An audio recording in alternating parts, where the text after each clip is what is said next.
qualify 6th overall. Blackman finishes 3rd, just a 100th of a second back. But Jefferson County may have won itself some points, unless this is a blazing fast second heat. I think so, too. I mean, if you look at the second heat, you got 49, 49, 48, 49. You know those times are going to drop because these teams need these points. So you're probably going to see, I would say, maybe a 46. I think you're going to see a 46.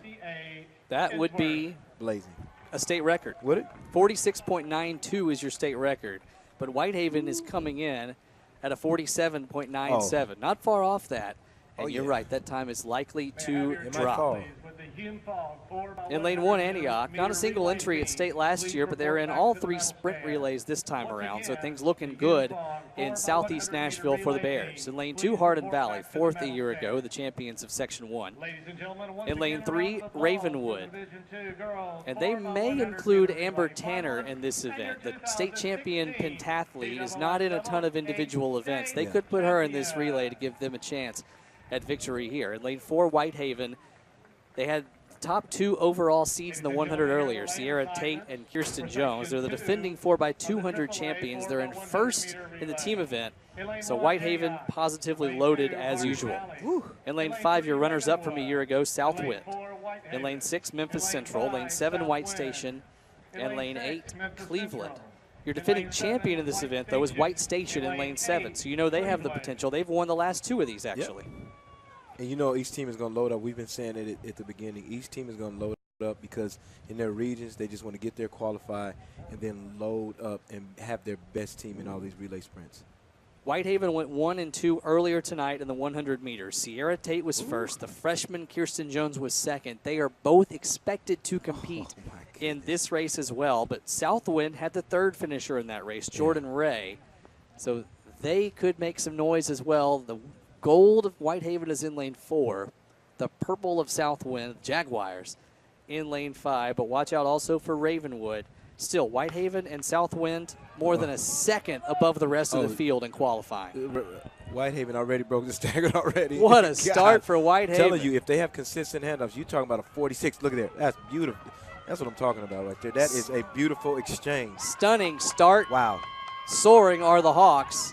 But now making up some ground in lane 6 is Memphis Central, and here comes Southwind as well. Nice. Oh, great exchange. You might see a 46. As they come around the final bend, Whitehaven is flying. Can the Hawks soar to another state title?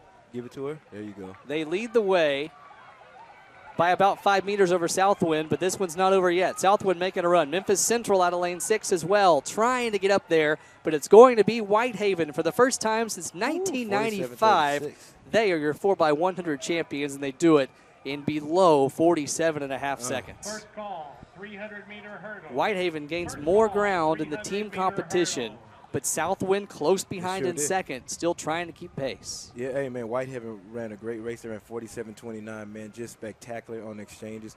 And, man, they look so smooth. They look like professionals. They look like they've done this before. So, outstanding race by Whitehaven. Extremely fast time. Whitehaven wins, Southwind second, Memphis Central third, and Hardin Valley, your 4th finisher. And the time of 49.10 in the other heat for Jefferson County is going to be good enough for 7th place overall. So they will jump ahead of the 7th and 8th finishers in this event.